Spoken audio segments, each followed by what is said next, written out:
Assalamualaikum warahmatullahi wabarakatuh. Bagaimana kabar anak-anak hari ini? Ibu harap semuanya dalam keadaan sehat walafiat. Amin. Hari ini kita akan belajar tentang zat tunggal dan campuran. Sebelumnya, marilah kita berdoa terlebih dahulu.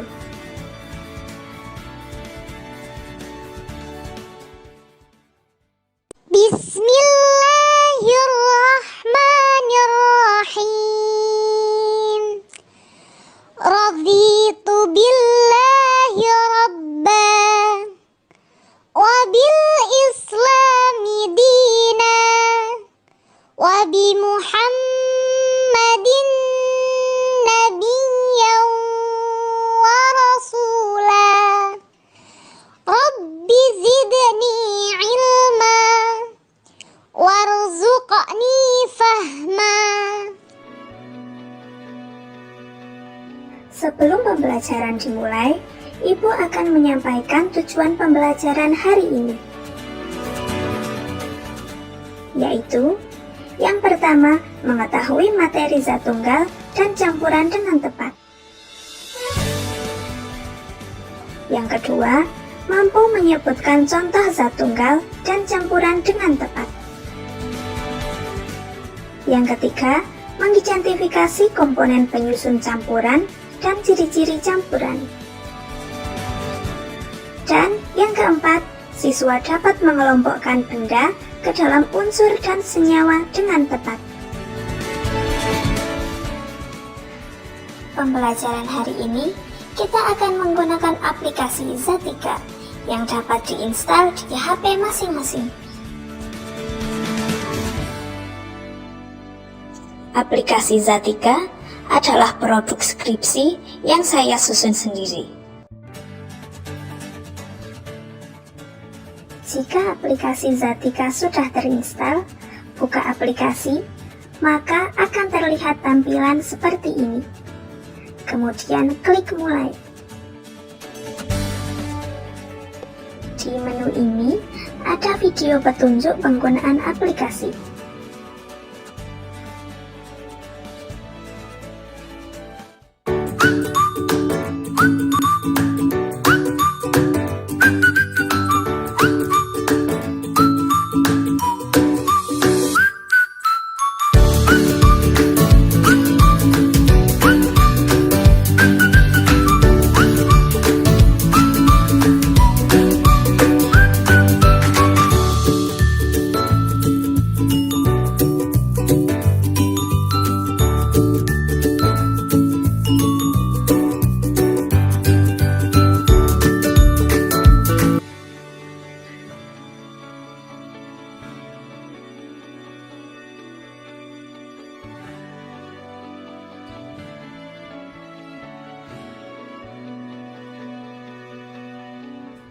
Klik ini jika kalian ingin mengetahui KD, indikator, dan tujuan. Sekarang, kita akan masuk ke materi zat tunggal dan campuran. Materi zat tunggal dan campuran. Saat udara panas, minum segelas air putih atau sirup pasti sangat menyegarkan. Tahukah kamu, air putih dan sirup merupakan zat atau materi. Semua benda yang ada di sekitar kita juga merupakan zat. Jadi, zat atau materi adalah sesuatu yang menempati ruang dan mempunyai massa. Contohnya, air, batu, pasir, tanah, kayu, besi, emas, plastik, dan udara. Sifat zat.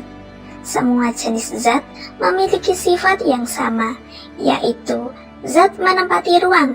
Artinya benda tersebut memerlukan ruang atau tempat, seperti air dalam gelas, udara dalam balon, dan meja yang ada di sudut ruangan. Yang kedua, zat mempunyai massa. Artinya, zat memiliki massa jika ditimbang. Contohnya, seperti pada gambar. Hal ini menunjukkan bahwa udara memiliki massa. Bentuk zat. Coba kamu perhatikan benda yang ada di sekitar kita. Misalnya air, meja, dan udara. Air minum merupakan zat cair, meja merupakan zat padat, dan udara dalam balon merupakan zat gas. Di Temanggung, banyak alat yang terbuat dari bambu. Untuk menebang bambu, membutuhkan alat yaitu golok atau sering disebut dengan bendo. Tahukah kamu, golok atau bendo termasuk zat padat? Umbul jumprit sangat penting bagi kehidupan masyarakat Temanggung. Air dari umbul jumprit termasuk dalam zat cair. Lebih jelasnya, perhatikan perbedaan sifat-sifat zat pada tabel di bawah ini.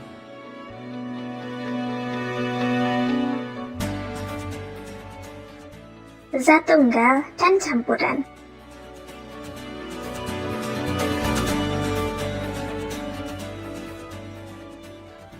Perhatikan skema berikut. Dari skema tersebut, dapat kita ketahui bahwa zat dibagi menjadi zat tunggal dan zat campuran. Untuk zat tunggal dibagi lagi menjadi unsur dan senyawa. Dan untuk zat campuran dibagi menjadi homogen dan heterogen. Berdasarkan penyusunnya, zat dibagi menjadi zat tunggal dan campuran. Yang pertama, zat tunggal, yaitu zat yang komponen penyusunnya hanya terdiri dari satu zat atau materi, dan dapat disebut juga dengan zat murni. Contohnya, air, garam, soda kue, cuka, vitamin C, dan gula. Zat tunggal dibagi menjadi dua, yaitu unsur dan senyawa. Unsur adalah zat tunggal yang tidak dapat diuraikan menjadi zat lain yang lebih sederhana. Ada dua jenis unsur, yaitu unsur non-logam dan unsur logam. Unsur logam adalah unsur yang terdiri dari logam-logam. Contohnya, besi, perak, aluminium, seng, emas, dan tembaga.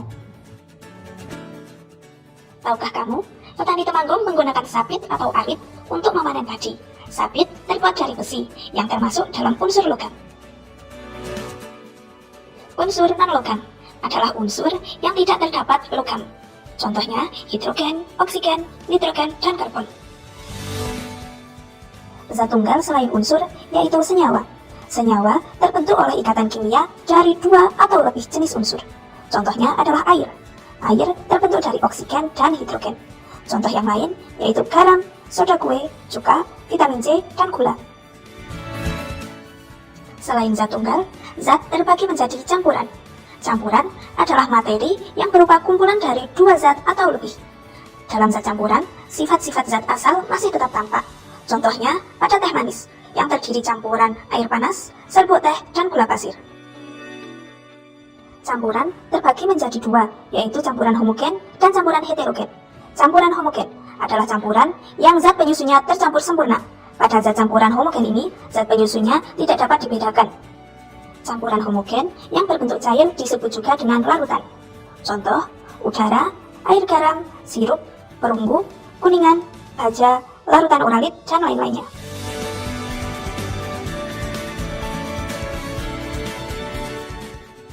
Tahukah kamu, menjelang bulan Ramadan terdapat suatu tradisi, yaitu tradisi padusan, yang merupakan mandi dengan niat membersihkan atau menyucikan diri. Tradisi padusan dilakukan di sendang ataupun di sungai. Air sungai termasuk dalam campuran homogen. Selanjutnya, yaitu campuran heterogen, merupakan campuran dua zat atau lebih yang zat penyusunnya tidak tercampur dengan sempurna. Dari pembelajaran yang telah kita baca, dapat diketahui baik campuran homogen atau campuran heterogen memiliki ciri-ciri sebagai berikut. Yang pertama, campuran tersusun atas dua atau lebih unsur atau senyawa. Yang kedua yaitu campuran dapat dipisahkan menjadi zat-zat penyusunnya. Yang ketiga, perbandingan massa zat-zat penyusunnya tidak tetap. Dan yang terakhir yaitu sifat campuran sama dengan sifat zat-zat penyusunnya. Dalam aplikasi ini juga terdapat kuis. Kuis ini dapat digunakan untuk mengukur kedalaman materi yang siswa peroleh. Untuk mengerjakan kuis, diisi dahulu nama, nomor, dan kelasnya.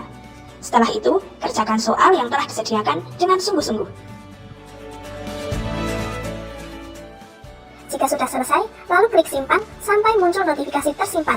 Lalu klik selesai, maka akan otomatis kembali ke menu utama.